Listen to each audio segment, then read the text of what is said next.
is that traditionally this is a process that takes 2 to 3 years. We are attempting to do it in a year. The mayor says he wants to move forward, and we're deep into it. We got a delay last year from the General Assembly, but it required that we go to actual value this year.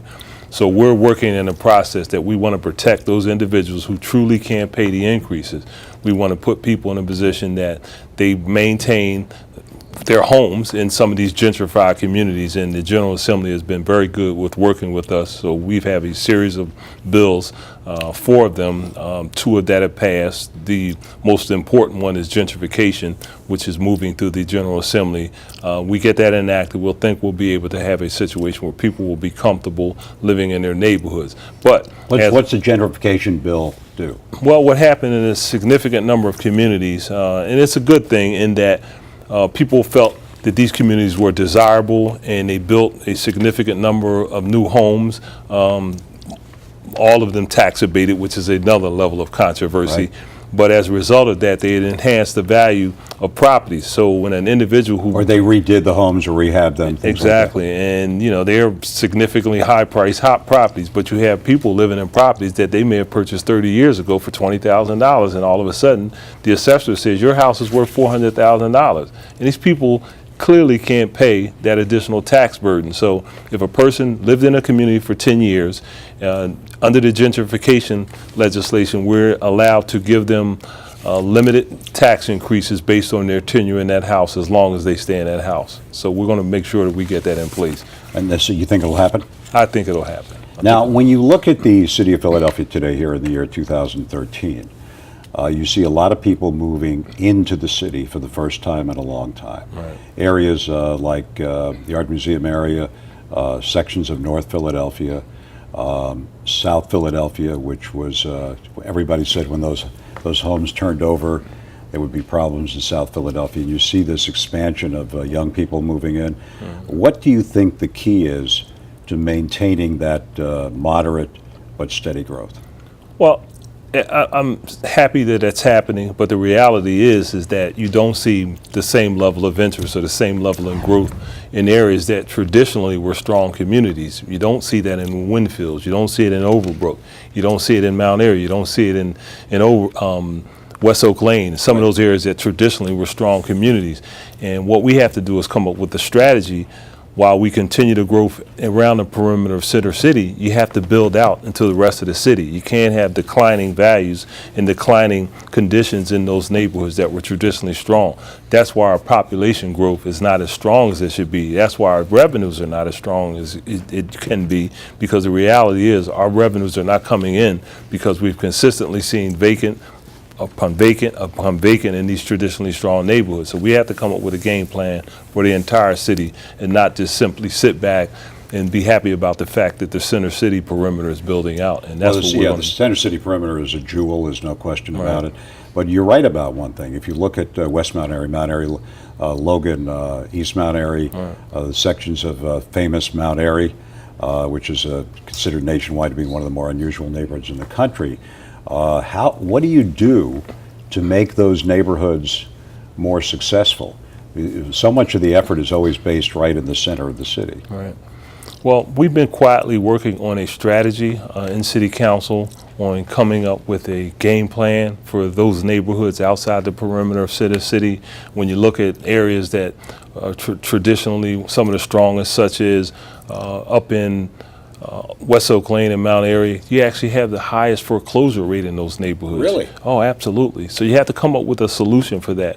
When you look at the areas of Logan and Tioga, those areas that were truly generally middle-class communities, there's been no infusion of new housing starts in those neighborhoods. So what do we do about that? When you look at people who live in these houses, at one point in time, they were wonderful homes, but now the houses are starting to deteriorate, and you got to come up with a low-interest loan or a no-interest loan to accommodate the need to refurbish their house or to work on some of the infrastructure. We have to talk about our commercial corridors. The reality is our commercial corridors in a lot of our neighborhoods are in significant disrepair. This whole AVI might have a significant negative impact on our commercial corridors. As you know, Larry, being a Philadelphian, neighborhood commercial corridors are the lifeblood of communities. You know, yes. People have a way to shop and work in their neighborhoods. They're going to make sure and they're going to invest in that community. We got to get back to that. Well, when you look at Logan, for example, in Albany, people used to really shop in their neighborhoods. Now they take the train and come downtown, which is good for downtown, but it's not great for the convenience of people. There's still a lot of that activity in the Northeast. When you talk about the future of Philadelphia, you're a fairly young person. What do you see the city being in 2024? Do you see the city still as vibrant? I think it can be even more vibrant, but it's going to take the willingness and the resolve from elected officials to sit down and come up with an aggressive plan. And we can't have a situation where, depending on who the mayor is or who the president of the council is or the particular district council person, that particular game plan may change. I think we need to lay out a vision for the city for the next 20 years. There's currently a conversation had around 2035. I like to have a conversation about 2015, about 2020. You know, how do we get here? Laying out a clear strategy for how we rebuild our communities and how do we genuinely increase our population. Do we talk about a strategy for low energy costs? Do we talk about a strategy for manufacturing to try and rebuild our commercial corridors along the Northeast corridor, where you have vacant building after vacant building after vacant building with no game plan for reuse? That's the kind of vision we need to have and an implementation strategy. Last time we talked to you, you had a pretty creative idea about using city facilities for advertising. Right. Where is that? Well, I'm sad to say that we are not as far as I'd like to see us on that particular provision. We've been talking about this actually for a year and a half, and at this point, as recently at a hearing this week, our conversations with the administration, that we simply not advanced the ball beyond simply conversation. So I'm quite upset about that. It sounds to me like a no-brainer. I mean, you know, we're not talking about putting a ad on the side of City Hall, obviously, but you have recreation centers and. In all honesty, in my decades of municipal government, it's bordering on the most bizarre process I've ever seen. I simply don't understand why every other municipality of size has done this in their city, and why we can't figure out a way to get this done. Just to get to the guts of it here, what's the opposition about? Is it just a matter of not taking action on it, or just is there somebody saying we don't want advertising on city buildings or properties? It's hard for me to say. I mean, I look at it and you hear, like, the most recent issue is bonds that were purchased for the building of buildings had some limited provisions on what you're allowed to build on. But while fully acknowledging that there are a number of opportunities in bonds that don't have or locations that don't have those limitations or prohibitions. And I'm saying, why don't we simply move on that? And you can't get an answer. So, you know, I've gotten frustrated to the point where I say, well, is this simply the case where people don't want to do it? And if that's the case, just simply say it. We're not going to do it, and then we can move on with our lives. Well, here's another interesting fact, though. You got trash trucks in the city. Right. I wouldn't put it on police cars, okay, but trash trucks, they're all over the city.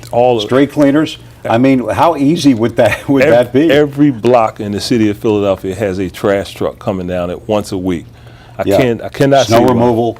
I mean, I would. You know, we don't take a particular viewpoint here, but if you're watching, you're a member of council, and the mayor, you got to consider this. I mean, it's just good business. It's good business, Larry. SEPTA, by using virtually, I think, pretty much all of their vehicles, and it may not be all. They got advertising everywhere. $14 million last year they brought in by using buses. It's like, why can't we do that? I don't understand. Well, the other thing is that would you be against giving a corporate space for corporations who contributed significantly to city government? I'm prepared to do anything within reason, if it's tastefully done, that can raise revenue. I consistently say, along with my colleagues, that you have to come up with other strategies to raise revenue than simply, when we have a fiscal challenge, we stick our hands in the taxpayer's pocket because it's easy, because we can. Got to stop doing that, Larry. So I'm prepared to look at any opportunities for us to raise revenue. Yeah, I mean, you know, you could really do that in certain books. You could do that in certain guides. You could do it at the Independence Visitors Center. Right. I mean, there's just a million ways to do it. So I'm really surprised that there's opposition. But is the advertising community, are they happy with it? Oh, they're chomping at the bit. They want to get in the game, you know. We've had significant respondents, people coming to us telling us how they can make money for the city. But for whatever reason, we can't get the city to move, the administration. And it's just quite bizarre. Like. Thanks for joining us. We always enjoy talking to you. City Council President of Philadelphia. Last year at the convention, we spent some time together, got to see how we work a little bit, got to see how he worked.